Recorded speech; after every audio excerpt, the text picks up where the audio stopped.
So Ayurveda is all about promoting gut health, because according to Ayurveda, that leads to general health. So basically, if you get sick, it means that your gut is not healthy. While in Ayurveda, we divide foods according to constitution. So maybe certain constitutions don't digest too well certain foods. There is a number of food combinations or a number of guidelines that actually are true for all the doshas, for all the dosha combinations as well, and I'm going to share those here right now. So if you want, you can get a pen and a paper. First of all, everyone knows 2 liters of water a day, right? What you don't know is that the water should never be cold and actually should be staying, like you shouldn't drink immediately from the tap and not from a plastic bottle either. So it should be staying in a non-plastic container for a while before you drink it. And one should never, ever, ever drink water 20 minutes before food and 20 minutes after food.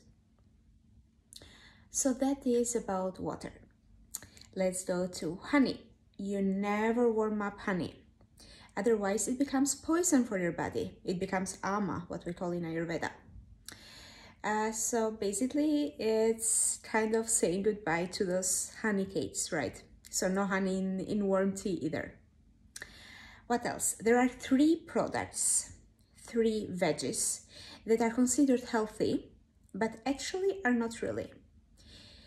And all the doshas should be avoiding those because they're basically not healthy for our guts. That's eggplants, tomatoes, raw tomatoes, you can have cooked tomatoes, but raw tomatoes, and potatoes. Sweet potatoes are fine.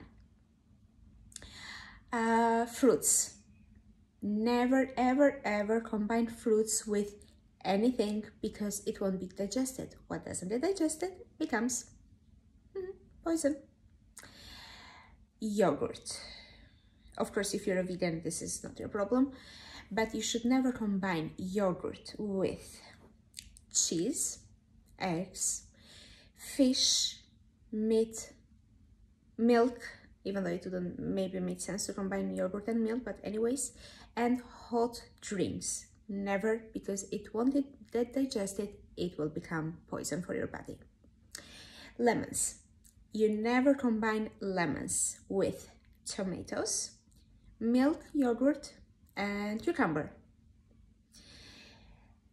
Melons, well, I said fruits, you don't combine them with anything, but especially melons, you do not combine melons with anything. So watermelon with cheese, not really a great idea.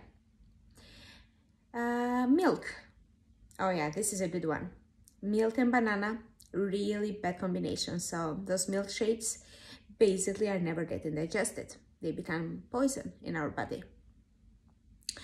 And then you don't combine milk with bread, fish, meat. You don't combine milk and yogurt. You don't combine milk in general with fruits, especially with cherries and with sour fruits. Oh yeah, hot drinks. You never combine hot drinks with cheese, fish, mangoes, yogurt, meat, starch. Oh yeah, a good one. I said fruits with nothing, right? But especially grains and fruits are a very bad idea because one won't get digested. And when I talk about combining, it's also kind of, you don't eat that around, at least there should be kind of 20 minutes in between, at least. I would say actually more, but at least 20 minutes. So it's not just about not having them in the same plate. If you have one and then the other, it's still combining. Eggs.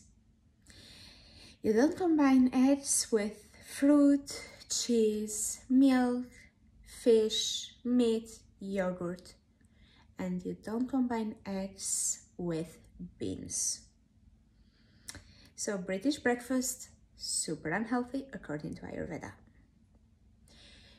beans. So of course you don't combine beans with eggs, as I said. You don't combine beans with cheese or fish or meat. You don't combine beans with fruit, of course, milk and yogurt. So this is basically the general guidelines of things that one should be avoiding, or food combinations one should be avoiding in general. I guess there is more out there. This is kind of the knowledge I have with regards to the food combinations, and of course sometimes I try to follow them, and I try to follow my the food combinations for my doshas, for my prakriti, vata, pitta, and of course sometimes I don't, because basically I'm not a robot. And what happens is that I feel it immediately in my body. So yeah, let me know if there are any other food combinations that I'm not mentioning here that maybe I forgot, and I would love to hear that. I'd love to hear if there is something else.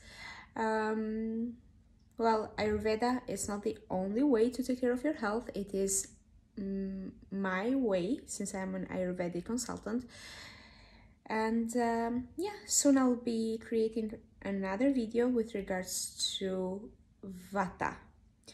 What foods or food combinations Vata people should be, or people with Vata constitution should be avoiding. Until then, I send you a big hug. Find me on Instagram, and I share more there. I send you a big hug and much love. Take care. Health is important. Please take care of yourself.